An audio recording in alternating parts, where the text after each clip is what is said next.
जो आज के समय में जो अभी हम 16th इंस्टॉलमेंट रिलीज करने वाले हैं फरवरी के अंत में, लगभग हमारे पास आज अभी करीब 9 करोड़ फार्मर्स उसमें योग्य हैं, जिनको ये लगभग ये हमारा 16वां इंस्टॉलमेंट मिलेगा। তো নমস্কার বন্ধুরা, আপনারা দেখছেন নিয়ে শিখে নেয় ইউটিউব চ্যানেল। তো বন্ধু ইতিমধ্যে কিন্তু আমি রয়েছি পিএম কিষাণ সম্মান নিধি যোজনার টুইটার হ্যান্ডেলে। এখন বন্ধুরা আপনারা দেখতে পাচ্ছেন এখানে একাধিক পোস্ট করা হয়েছে এবং পিএম কিষাণ সম্মান নিধি যোজনা 5 বছর কিন্তু পূর্ণ করা হলো এবং কিন্তু এখন কিন্তু বন্ধুরা আপনার ফেব্রুয়ারি মাসের মধ্যে শেষের দিকে কিন্তু আপনাদের 16তম কিস্তির টাকা দিবে এবং সেই 16তম কিস্তির টাকা পেতে এখানে বন্ধুরা আপনারা দেখতে পাচ্ছেন একটি মিটিং করা হয়েছে। এখানে বন্ধুরা আপনারা দেখতে পাচ্ছেন মনোজ গুপ্তা, এটি হলো এগ্রিকালচার ডিপার্টমেন্টের অ্যাডভাইজার। তিনিও কিন্তু এখানে কৃষকদের 16তম কিস্তির টাকা পাওয়ার জন্য কি কি কাজ করতে হবে A to Z কিন্তু বলে দিয়েছে। আপনাদের সামনে একটু পরে দেখাচ্ছি। এখানে বন্ধুরা আপনারা টুইটার হ্যান্ডেলে আসার পর এখানে বন্ধুরা দেখতে পাচ্ছেন একাধিক পোস্ট কিন্তু করা হয়েছে। এখানে 12 থেকে 21 ফেব্রুয়ারির মধ্যে কিন্তু আপনাদের 16তম কিস্তির টাকা ছাড়বে। তার জন্য কিন্তু প্রত্যেকটি কৃষককে বলা হয়েছে এখানে KYC সম্পূর্ণ করার জন্য।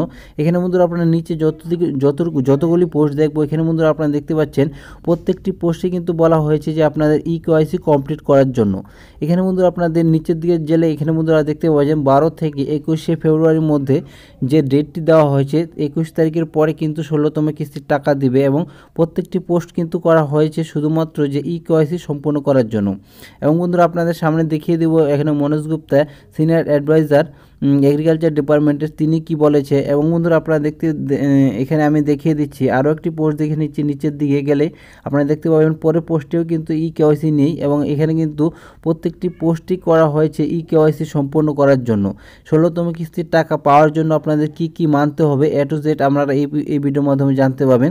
তো চলুন বন্ধুরা ভিডিওটি শুরু করা যাক। তার আগে বন্ধুরা আপনারা এই চ্যানেলে প্রথমবার ভিজিট করে থাকলে অবশ্যই চ্যানেলটিকে সাবস্ক্রাইব করে পাশে থাকা বেল আইকনকে অল অপশনে ক্লিক করে রাখতে ভুলবেন না এরকম লেটেস্ট নিউজ সবার আগে দেখার জন্য। তো চলুন বন্ধুরা, সিনিয়র অ্যাডভাইজার মনোজ গুপ্তা এখানে আপনাদের সামনে কি বললেন সেটি আপনাদের সামনে শেয়ার করে দিচ্ছি এবং প্রত্যেকটি কৃষক 16তম কিস্তি পাওয়ার জন্য কিন্তু যোগ্য কি না সেটি কিন্তু বন্ধুরা আপনারা A to Z ভাবে দেখতে পাবেন সিনিয়র অ্যাডভাইজার মনোজ গুপ্তা কি বলল। তো চলুন বন্ধুরা ভিডিওটি শুরু করা যাক।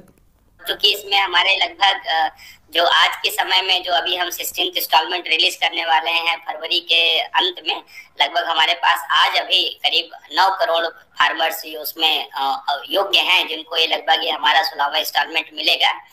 शुरुआती तौर पे जब ये स्कीम हमने लॉन्च किया था और जब हमने जो बेनिफिट दिया था, तो जो भी हमारे पास स्टेट गवर्नमेंट से डेटा आए थे और उसके बेसिस पे हम लोगों ने स्टार्ट किया था। लेकिन बाद में उसको जैसे हमने कुछ क्राइटेरिया थे तो उसको ये ऐसा कोई नया क्राइटेरिया नहीं था, उसको हम लोगों ने इम्प्लीमेंट किया।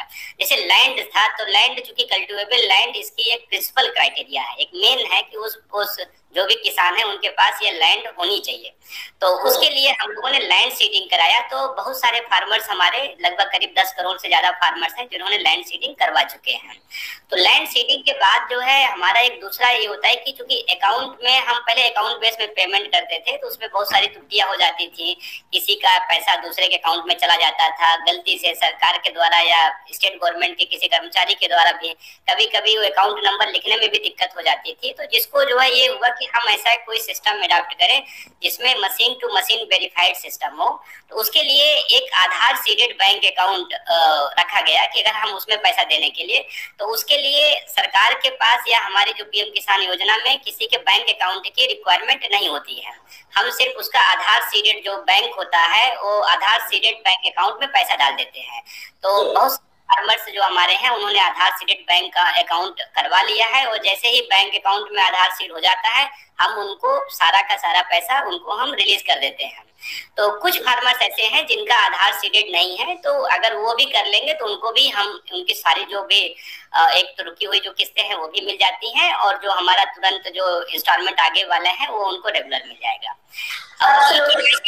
हाँ, एक चीज और मैं आपको बताना चाहूंगा कि KYC, चूंकि KYC से यह होता है कि वो चूंकि 5 साल पहले से हमने स्कीम चलाए हैं तो वो जो व्यक्ति हैं फार्मर हैं वो उनकी क्या स्थिति है, वो वही आदमी हैं जिनके नाम से जो है जिनका आधार लगा हुआ है, जिनके आधार से वो पीएम किसान स्कीम मिल रही है, वही व्यक्ति है या कोई दूसरा आदमी उनका जो है आधार लेके यूज कर रहा है।